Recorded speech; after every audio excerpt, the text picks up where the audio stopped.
encore là, vous voyez, en avant, la conduite est ici, puis tout de suite en arrière, là, des travaux sont déjà terminés et remblayés au niveau de la conduite. Également, c'est une vidéo qui probablement qui ne fonctionnera pas, mais on peut passer. Ça ne me dérange pas. D'après moi, je pense que vous avez compris. Mais l'usine. Donc, on arrive à l'usine qui est située au rang des Campagnards. L'usine, je vais me mettre de ce côté-ci. On la voit ici. Donc, c'est une usine d'une capacité de 22 600 mètres cubes par jour. Le design a été fait pour environ 30 ans d'avance. Donc, on a évalué la capacité de la région pour les 30 prochaines années pour désigner la capacité maximum de l'usine. Pour vous dire, actuellement, la consommation de la région de Thetford, d'alimentation, c'est à peu près 12 000 mètres cubes par jour. Donc, vous voyez quand même la marge qu'on a pour les 30 ou 50 prochaines années au niveau de la production. C'est un bâtiment d'à peu près 25 mètres de profond par 70 mètres de large sur 2 étages.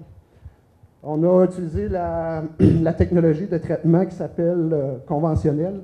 Au début du projet, il y a plusieurs technologies pour traiter l'eau. 2 grandes familles, le membranaire et les conventionnels. Donc, la ville de Thetford, pour trouver elle qui était la plus économique pour nos besoins, on est allé en appel d'offres.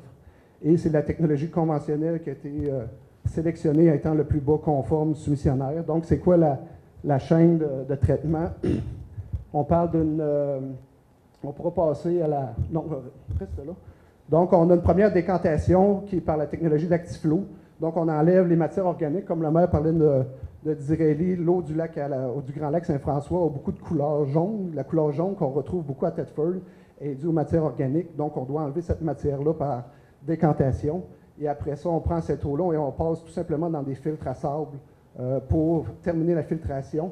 Et à la fin, on fait une désinfection au chlore pour terminer le traitement. Particularité de cette usine-là, elle est unique un peu au Québec pour 3 raisons.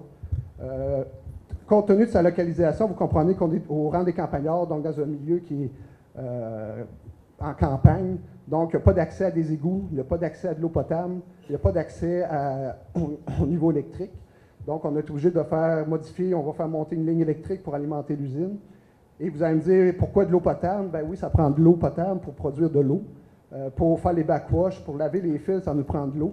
Donc, à l'intérieur même de l'usine, il y a 3 ou 4 systèmes de plomberie qui permettent de circuler l'eau pour alimenter l'usine elle-même. Donc, ça, c'est une particularité.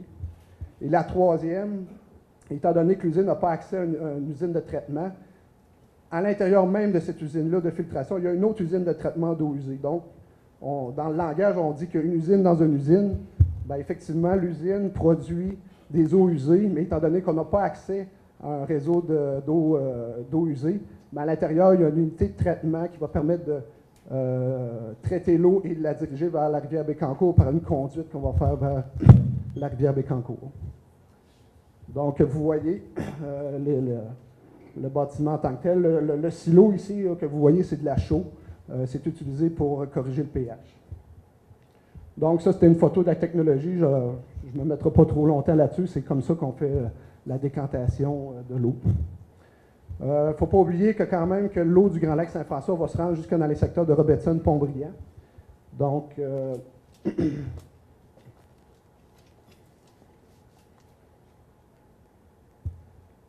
Donc, effectivement, l'eau du Grand Lac va se rendre jusqu'à Pontbriand. Donc, actuellement, on a fait une station de surpression. Si vous regardez, pas loin du centre industriel Smith, on a fait un bâtiment qui permet déjà de prendre de l'eau de Thetford vers les réservoirs de Robertson. Et là, il nous manque une autre station de pompage qui va partir de Robertson vers Pontbriand. Donc, c'est des projets d'une conduite d'à peu près 2 km entre les réservoirs et d'un nouveau station de pompage au niveau de Robertsonville. Donc, la goutte d'eau va partir du Grand Lac Saint-François, va aller à l'usine et va aller jusqu'au dernier client qui est la municipalité de Pontbriand. On va parler de l'échéancier. Ben, il y en a qui posent des fois la question, mais effectivement, le projet a débuté depuis novembre 2010. Donc, vous voyez la première pelletée de terre. Tu peux aller sur l'autre. Donc, grosso modo, vous voyez les grandes étapes que je vous ai parlé. Donc, nous sommes présentement, la photo que vous avez vue, le poste de pompage est en production. Il devrait se terminer à l'automne.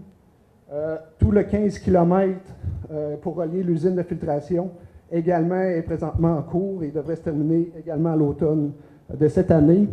L'usine de filtration qu'on retrouve au rang des Campagnards, comme mon collègue Olivier a dit, on a donné le contrat de pratiquement 23 millions de dollars hier et il devrait se mobiliser au mois d'août et prendre 2 ans pour faire la construction. Donc, ce qui nous met à l'été 2013 pour les premières, si on veut, gorgées d'eau provenant de l'usine de filtration. Les budgets. Donc, pour le complexe prise d'eau, station de pompage que je vous ai parlé, on a un budget de 12 millions. On a déjà 3 entrepreneurs sélectionnés. Forage Nela qui a fait la conduite, qui c'est déjà terminé. CRT Construction, qui est la photo que je vous ai montrée, qui fait l'excavation. Et vous avez Allen, entrepreneur général, qui va terminer le bâtiment, qui va faire toute la partie architecturale et mécanique de bâtiment qui va être fait. La conduite de 15 km, on a 2 entrepreneurs, un fabricant. Donc, on a les constructions de l'amiante qui sont de la région, qui ont un 5 km à produire, et nous avons TGC, qui ont un 10 km à installer. Également, j'ai mis Tuyauterie Canada, c'est le fournisseur de la conduite. C'est quand même un contrat pour eux de 3 millions de dollars pour la fourniture du tuyau. Donc, pour 16 millions total. Et j'ai mis aussi tous les gens aussi qui nous accompagnent. Bon, nous avons les firmes de génie Roche, Lavalin, Inspexol, LVM, etc., le Mécoté qui nous suivent dans le projet. L'usine de filtration, comme on en a parlé, un budget de 26 millions sur 2 ans. Et ça serait le Allen, entrepreneur général, qui serait l'entrepreneur dans ce projet-là. Et on a d'autres qui sont à venir, dont l'alimentation du lac du 8, 1 million, le secteur Pont-Brillant, 3 millions, la mise aux normes de Black Lake, 1,5 million, pour faire un total de 63 500 000. Le reste, parce qu'on utilise souvent un projet de 70 millions, mais le reste, la différence, c'est des coûts indirects de financement, de contingence et éventuellement des imprévus. Donc, je vais laisser mon collègue vous parler des retombées pour la région. Comme mot de la fin, c'est sûr, lorsqu'on vient parler de retombées économiques du projet d'alimentation en eau de la ville, on doit bien sûr parler de retombées durant le temps de la construction. Les plus grandes retombées, c'est là que ça se passe. Quand on a pour presque 70 millions de dollars d'engagés ou de dépenses en partenariat avec les 2 paliers gouvernementaux, la ville de Thetford, elle est consentante à réaliser pour 70 millions. Donc, il y a des aides, il y a des consultants, des études, de nombreuses études. Tout à l'heure, le maire de Disraeli nous parlait qu'il existe un ministère de l'Environnement. En effet, il en existe tout un. Et il nous exige beaucoup. Le ministère des Affaires municipales nous appuie bien sûr dans toutes ces démarches-là. Les retombées, on parle de quand même 10 millions sur 70 millions qui vont vers des retombées, vers les consultants, vers les arpenteurs, vers les architectes, vers tous ces professionnels-là que nous avons engagés pour nous appuyer.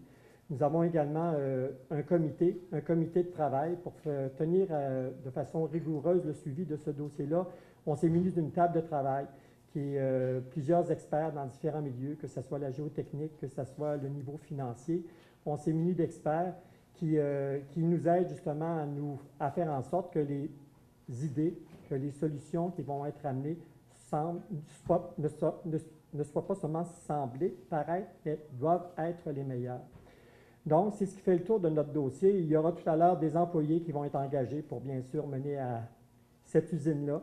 Ce n'est pas un grand nombre. On parle d'environ 3 opérateurs d'usine que la ville de Thetford va prochainement engager. Ce qui est très particulier dans le dossier, on doit le souligner aussi, c'est que ce grand chantier-là de 70 millions se passe pour le plus de 2/3 à l'extérieur de son territoire. Donc, on tient à considérer et à remercier, bien sûr, les 2 municipalités voisines, Saint-Joseph-de-Coleraine et Adstock, de nous aider dans notre projet, parce que ce sont eux qui doivent vivre avec peut-être plus d'inconvénients que nous-mêmes, nous le vivons actuellement. Nous sommes conscients également de tout ce que ça peut amener au niveau de l'été. On est dans un secteur de villégiature, on est dans un secteur où le bruit n'est pas ce qui est le plus bienvenu. Donc, il y a des études, il y a toutes sortes de choses qui se sont mises en branle pour faire en sorte que tout à l'heure, lorsque l'usine livrera sa première goutte d'eau, elle ne viendra pas contraindre ces gens-là à subir des bruits ou autres problématiques. Donc, je vous remercie beaucoup de votre attention.